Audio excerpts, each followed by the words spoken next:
कि ये लोग इस देश को हिंदू राष्ट्र बनाना चाहते हैं जी। हम हिंदू राष्ट्र नहीं बनने देंगे उसको। जो प्रजातंत्र है, प्रजातंत्र में जो इलेक्टेड बॉडीज़ हैं, वो सब इलेक्टेड बॉडीज़ पार्लियामेंट के ऊपर एक मनोनीत लोगों का अड्डा है।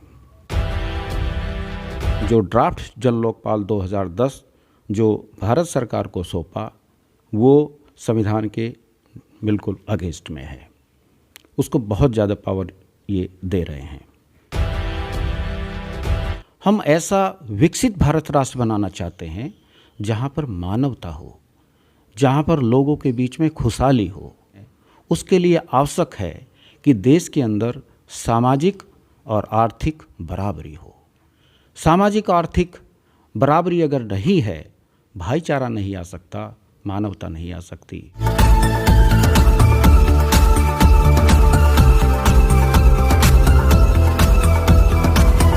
वजन घटाए, बड़ी आसानी से रिजल्ट पाए तुरंत 72 घंटों में, बिना दवाई बिना डाइटिंग। जी हाँ, हम लाए हैं आपके लिए वर्ल्ड का number 1 weight management program.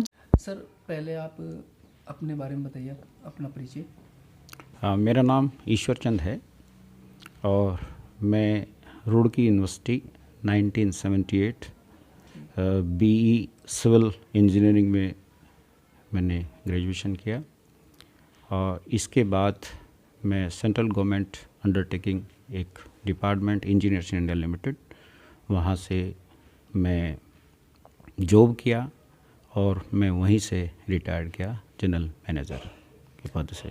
Sir, ये जो भारत राष्ट्र डेमोक्रेटिक पार्टी है, ये बनाने की क्यों ज़रूरत पड़ी? एक्चुअली 2011 के अंदर अन्ना हज़ारे का मूवमेंट चला जी।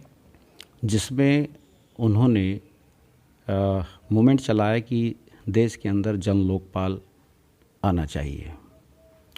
वो जन लोकपाल या लोकपाल जो प्रजातंत्र है, प्रजातंत्र में जो इलेक्टेड बॉडीज़ हैं, वो सब इलेक्टेड बॉडीज़ पार्लियामेंट के ऊपर एक मनोनीत लोगों का अड्डा है। उसका हमने Indian nationalist social action front और बामसेप ऑर्गेनाइजेशन के माध्यम से विरोध किया। हमने लगभग 200-250 मेंबर पार्लियामेंट से, वो किसी भी पार्टी का भी हो, जो बहुजन समाज का कैंडिडेट हमको दिखाई दिया, मेंबर पार्लियामेंट हमको दिया, हमने सबसे बात किया और कन्विंस किया कि ये जो लोकपाल है, जन लोकपाल है, ये हमारे प्रजातंत्र के लिए घातक है और इसके जो इन्होंने जो ड्राफ्ट जन लोकपाल 2010 जो भारत सरकार को सौंपा, वो संविधान के बिल्कुल अगेंस्ट में है। उसको बहुत ज़्यादा पावर ये दे रहे हैं। तो सभी लोगों ने हमारी बात मानी और वो लगभग रुक गया। जी। लेकिन 2013 17 दिसंबर 2013 राज्यसभा और 18 दिसंबर 2013 लोकसभा में पारित हो गया, निर्विरोध पारित हुआ। जी। जब वो निर्विरोध पारित हो गया तो हमें उसका बहुत दुख हुआ। कोई भी बहुजन समाज का किसी भी पार्टी से एक भी सदस्य ने उसका विरोध नहीं किया। तो हमने ऑल इंडिया लेवल की मीटिंग बुलाई, Indian national social action front की, और उस मीटिंग में डिसीजन लिया गया, अब हम ही पार्लियामेंट के अंदर इस तरह के लोग भेजेंगे जो समाज और देश के लिए कटिबद्ध हो, समर्पित हो, ईमानदार हो। और इसीलिए वहाँ डिसीजन लिया गया कि अब हम पॉलिटिकल पार्टी बनाएंगे। और हमने 23 फरवरी 2014 को होशियारपुर से पार्टी भारत राष्ट्र डेमोक्रेटिक पार्टी, उन लोगों ने जो मीटिंग हमारा हुआ दिल्ली में जनवरी के अंदर, उन्होंने ही भारत पार्टी का नाम डिसाइड किया कि ये लोग इस देश को हिंदू राष्ट्र बनाना चाहते हैं। जी। हम हिंदू राष्ट्र नहीं बनने देंगे उसको। इसलिए पार्टी के नाम में पहला वर्ड ही भारत राष्ट्र रखा गया। भारत राष्ट्र डेमोक्रेटिक पार्टी उसका नाम दिया गया। सर, जो मेन एजेंडा है पार्टी का, ये मेन एजेंडा क्या है पार्टी का? देखिए, हमारी पार्टी इस भारत राष्ट्र को विकसित राष्ट्र ही नहीं बनाना चाहती। हम ऐसा विकसित भारत राष्ट्र बनाना चाहते हैं जहाँ पर मानवता हो, जहाँ पर लोगों के बीच में खुशहाली हो। और ऐसा विकसित राष्ट्र अगर हम बनाना चाहते हैं, उसके लिए आवश्यक है कि देश के अंदर सामाजिक और आर्थिक बराबरी हो। सामाजिक आर्थिक बराबरी अगर नहीं है, भाईचारा नहीं आ सकता, मानवता नहीं आ सकती। तो हम सामाजिक आर्थिक बराबरी लाने के लिए इस देश के अंदर हमने स्टडी किया कि किस तरह से सामाजिक आर्थिक बराबरी आ सकती है।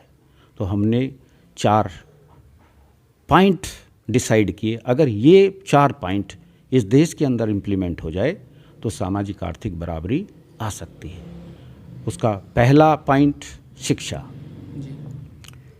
शिक्षा अगर इस देश के हर बच्चे को, वो किसी भी जाति धर्म क्षेत्र का हो, 4 साल से 18 साल तक निःशुल्क, अनिवार्य, एक समान हॉस्टल शिक्षा मिलनी चाहिए। हॉस्टल शिक्षा क्यों मिलनी चाहिए? देश के अंदर इतनी गैर बराबरी है कि एक बच्चा, 90% समाज का बच्चा जब निःशुल्क, अनिवार्य, एक समान शिक्षा लेके अपने घर जाता है, उसका रहने का ठिकाना नहीं, खाने का ठिकाना नहीं, पढ़ने के लिए समय नहीं। वहीं दूसरा बच्चा जो इस गैर बराबरी से बेनिफिशियरी है, वो जब अपने घर जाता है, उसके पास रहने को एसी, खाने को मुर्ग मुसल्लम, काजू बादाम और पढ़ने के लिए समय ही समय। तो ये अर्ली स्टेज पे ही गैर बराबरी है। इसलिए हमारे देश के अंदर ये आवश्यक है कि इस देश के अंदर 4 साल से 18 साल तक हॉस्टल शिक्षा, निःशुल्क, अनिवार्य, एक समान हॉस्टल शिक्षा होनी चाहिए। और 18 साल के बाद भी अगर वो बच्चा इंजीनियरिंग में जाता है, मेडिकल में जाता है, उसको शिक्षा फ्री मिलनी चाहिए। इसलिए महरूम नहीं रहना चाहिए कि उसका बाप मजदूर है, क्योंकि देश की संपत्ति है। हम अगर भारत को विकसित राष्ट्र बनाना चाहते हैं, बिना ह्यूमन रिसोर्स को विकसित किए हुए नहीं बना सकते। दुनिया में जितने लोगों ने भी जितने भी देश विकसित हुए हैं, सबसे पहले उन्होंने अपने ह्यूमन रिसोर्स को विकसित किया, तो वो विकसित राष्ट्र बने। इसलिए हम भी अपने ह्यूमन रिसोर्स को विकसित करना चाहते हैं, करेंगे। ये हमारा पहला पॉइंट है। दूसरा पॉइंट, अगर ये ह्यूमन रिसोर्स विकसित हो गया, इसको हम विकसित राष्ट्र बनाने के लिए तब तक यूज नहीं कर सकते जब तक ये निरोग ना हो। तो निरोग रहने के लिए उसे हमें हेल्थ सर्विस देना पड़ेगा। इस देश के अंदर देश के हर नागरिक को, वो किसी भी जाति धर्म क्षेत्र का हो, एक समान रूप से उच्च कोटि की स्वास्थ्य सेवा सरकार के माध्यम से मिलनी चाहिए। यहाँ पर हमारा एक बहुत इम्पोर्टेंट पॉइंट है। इस देश के अंदर हेल्थ सर्विस में, स्वास्थ्य जगत में जितना अपराध है, दुनिया में कहीं नहीं है। ऑर्गन ट्रेड ये बहुत बड़ा अपराध है। ये तब तक ख़त्म नहीं किया जा सकता जब तक in private hospital, nursing home को सरकारी ना बना दे। इनको सरकारी बनाना होगा।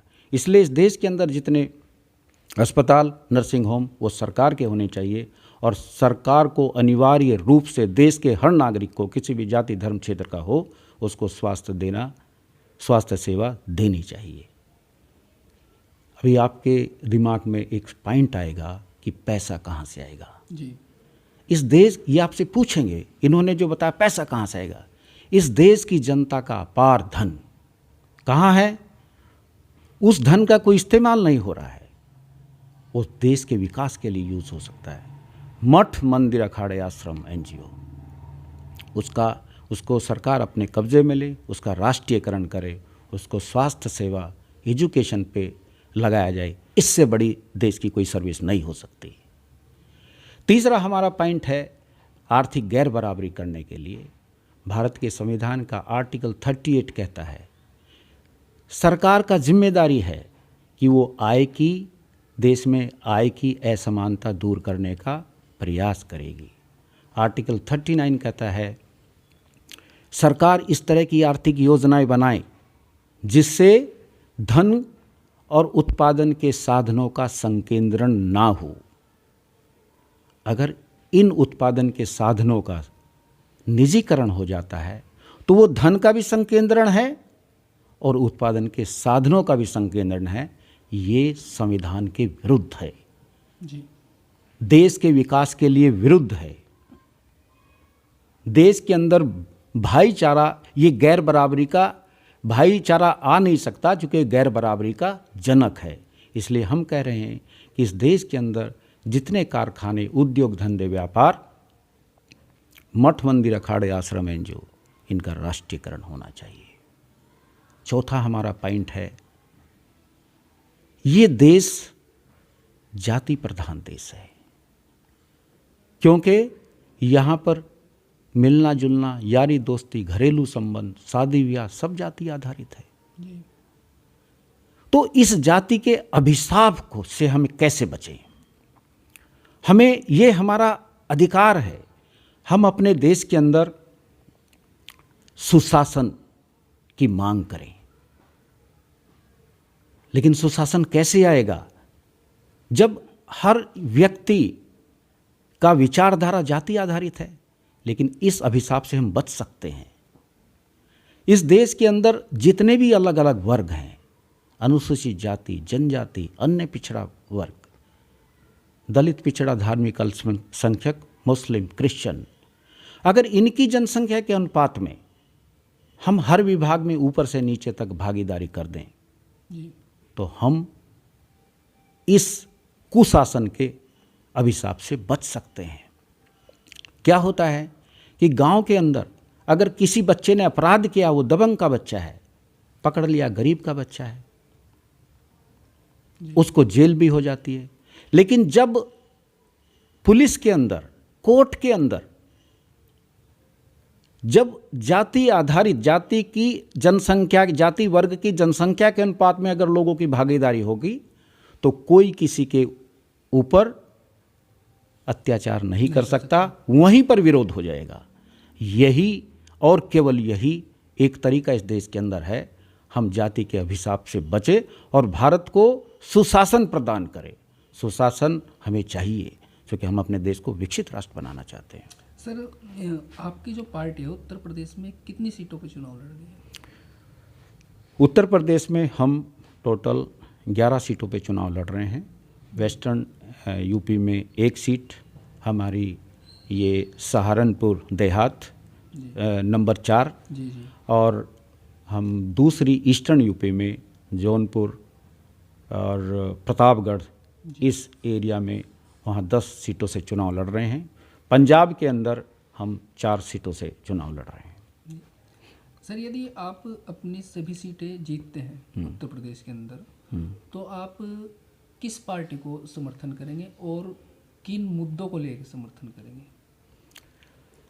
अगर कोई पार्टी समर्थन के लायक होती या कोई पार्टी इस बहुजन समाज या देश हित में काम करती होती तो हमें पार्टी बनाने की कोई आवश्यकता ही नहीं थी।